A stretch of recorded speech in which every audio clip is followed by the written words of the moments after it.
नकली माँ। एक सुमित्रा नाम की महिला थी।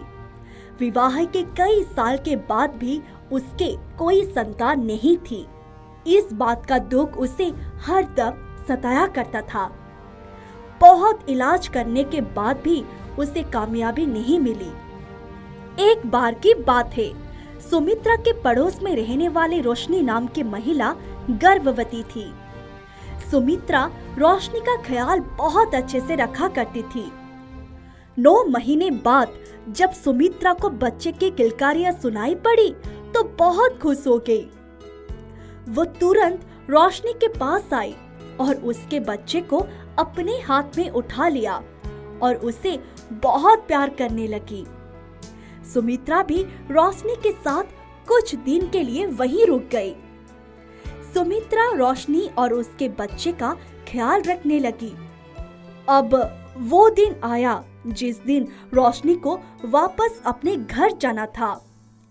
सुबह ही अस्पताल वाले रोशनी को अस्पताल से छुट्टी देने वाले थे।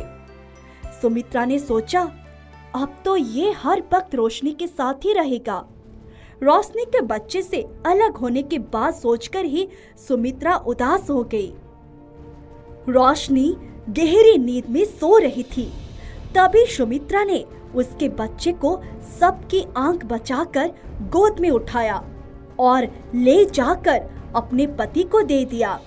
एक दिन बाद उसे लेकर गांव छोड़कर अपने पति के साथ दूर शहर में भाग गई। इधर रोशनी के सभी घर वाले बच्चे के लिए बहुत परेशान थे।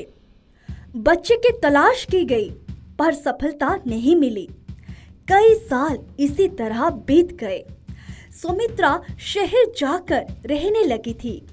उसने सोच लिया था कि अब वो कभी गांव लौटकर नहीं जाएगी।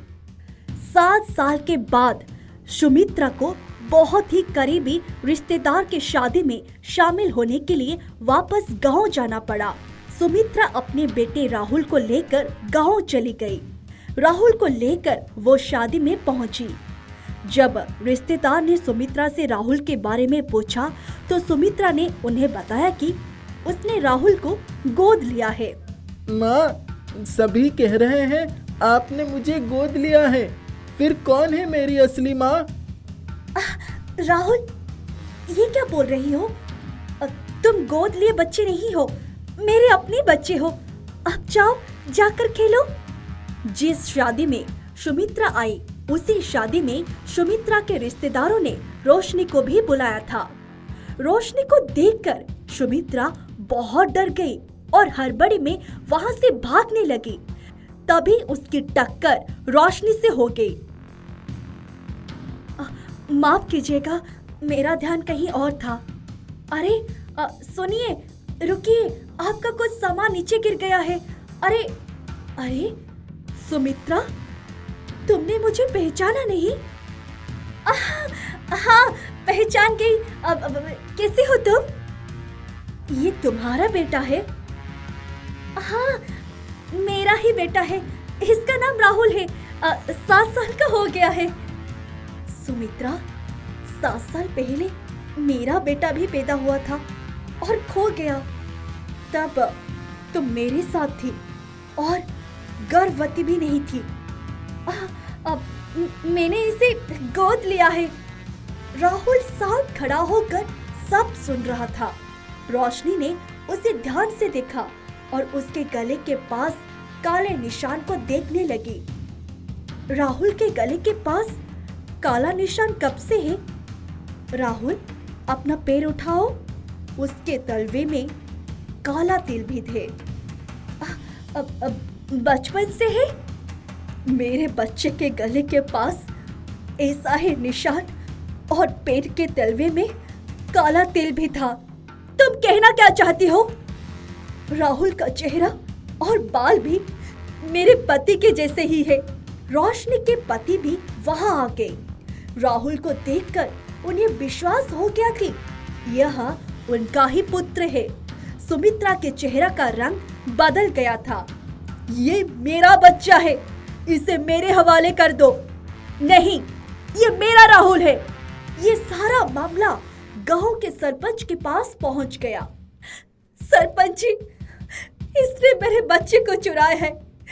इससे पूछिए ये मेरा बच्चा मुझे क्यों नहीं लौटा रही है। मैं इस बच्चे की असली माँ हूँ, ये तो नकली माँ है। नहीं सरपंच जी, मैंने इसका बच्चा नहीं चुराया है। मेरे पास जो बच्चा है वो मेरा है। अरे शांत हो जाओ दोनों, एक एक करके अपना अपना पक्ष रखो। दोनों ने सरपंच जी को सारी बातें बता दी। अच्छा ठीक है, मैं तुम दोनों की बातों को समझ गया।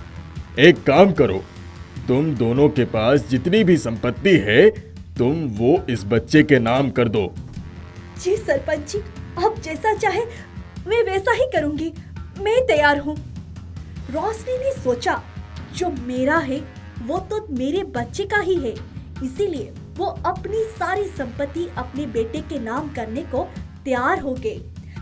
लेकिन सुमित्रा ने सोचा, अरे ये तो रोशनी का बच्चा है, अगर मैं अपनी सारी संपत्ति इसके नाम कर दूंगी तो कहीं ये रोशनी मेरे सारे धन ना ले ले। अब नहीं सरपंच जी, मैं अपनी संपत्ति इसके नाम नहीं कर सकती। इसका मतलब तुम झूठ बोल रही थी कि तुम इसकी माँ हो। अच्छा, इस बच्चे को गोद लेने के समय के पेपर दिखाओ।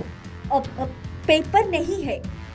बच्चे, तुम बताओ तुम क्या कहना चाहते हो। सरपंच जी, माँ ने मुझसे कहा था कि मैं उनका गोद लिया बच्चा नहीं हूँ, लेकिन कल उन्होंने वापस सभी के सामने कहा कि उन्होंने मुझे गोद लिया है। ये सुनकर सुमित्रा बिल्कुल शांत हो गई। उसका सर झुक गया था। दूध का दूध और पानी का पानी हो चुका था। रोशनी को उसका बच्चा वापस मिल गया और राहुल को भी उसकी असली माँ मिल गई। रोशनी अपने बच्चे के साथ खुशी खुशी रहने लगी।